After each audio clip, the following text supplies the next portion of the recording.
in this video I'm going to be talking about the NBA, NYSAC and IBU title fights each year. Each year of this vacancy will get its own video in this series, and while the IBU wasn't a major sanctioning body, you'll see why I'm talking about it as the series goes on. So in 1931, former welterweight champion and current middleweight champion Mickey Walker officially vacated his middleweight crown to move up to light heavyweight to further enhance his legacy. Some would say he vacated the title as early as November 1930 after a fight with heavyweight contender Johnny Risco, as after that fight Walker would fight men that were well past the middleweight limit, and he had fought some men at catch weights in 1930, catch weights as high as 168 pounds, and it even fought some people that were slightly over the light heavyweight limit of 175 pounds.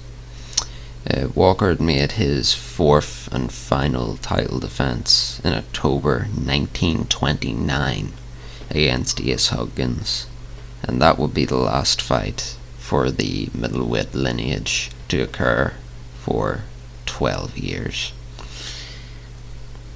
So in 1932, on the 25th of January, Gorilla Jones fought Odone Piazza for the vacant NBA title, and Jones won all but the first round of the fight and was reported to have outfought, outclassed Piazza and battered him to a pulp and had him on the verge of collapse before the fight was stopped in the 6th round. This made Jones the new NBA champion and the second ever black middleweight champion after Tiger Flowers, the man that Walker had beaten for the middleweight title.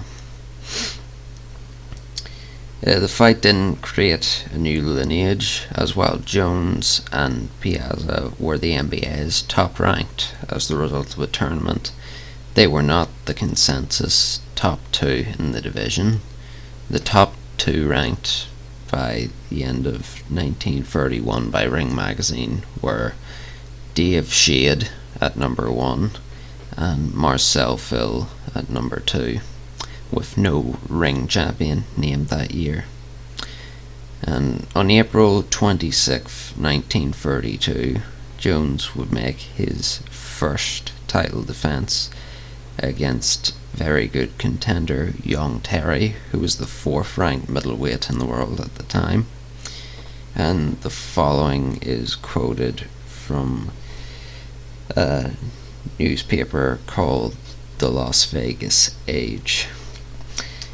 Despite his 7-pound weight advantage over the NEGRO champion, I don't know whether I'm allowed to say that word or not, so I'm not risking that, Terry's wild charges and body attack proved ineffective against ringcraft. Boxing smoothly, the Gorilla's flashing left jabs halted the Trenton boys' charges, and Terry was sent back on his heels time and time again when the NEGROS short right jolts found his jaw. When Terry straightened up and attempted smart boxing, Jones brought him back to a crouching attack by hooking him savagely in the body. Terry's weighed 158 pounds and Jones weighed 151 pounds. The referee and sole judge Harry Lewis scored the fight 6 rounds to 5, 1 even for Jones. So Jones had successfully defended his title. And while not important, I'd like to say that Young Terry's nickname was the Trenton Buzzsaw. Very good nickname.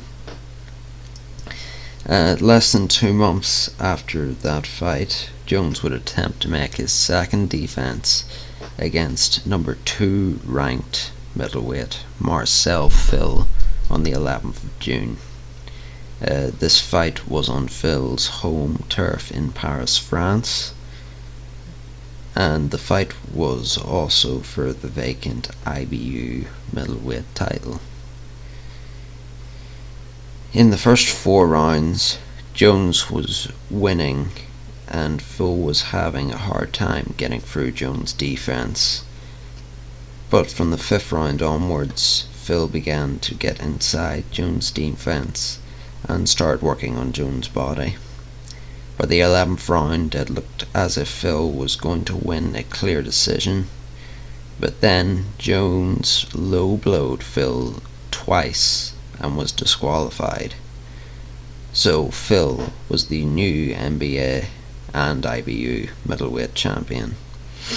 It should be said that Jones was unfairly treated in this fight, and that he wasn't allowed to work Phil's body, because when he did, he'd get warned for low blows. So this victory is a bit suspicious, and Phil would go on to win 2 fights that we'll get to later in the series in similar fashion.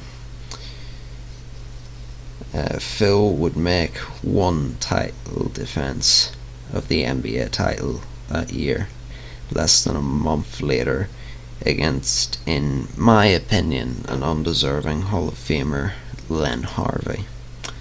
Harvey was unranked in 1932 because he'd had a pretty bad year in 1931. He lost twice to Vince Dundee, we'll be mentioning later in this series, who was a very good contender, and he'd lost to Ben Jebby, another person we'll be mentioning later. But he followed those 3 losses up with 4 wins in a row. 2 of them were against rated names, one in a past his prime, Rene DeVos, and 1 win over a decent contender, Jack Hood. So Harvey's record that year was 4-3 in 1931. He was ranked number 1 in 1930, but with that year he just became unranked. The fight between Harvey and Phil took place in White City in the UK, on Harvey's home ground this time, and according to the Daily News, this was a close fight with frequent holding. Harvey was able to punish Phil and deal out a lot of damage in the 15th, but Phil had scored freely earlier and ended up winning the decision on points after the 15 rounds. And that, I think as previously mentioned, that was Phil's last defense that year. So in the next video we'll be talking about 1933, and the NYSAC title comes into play that year. For some reason they didn't have anyone fight for the vacant title until 1933, strangely. Well, I'll see you next time in the next video.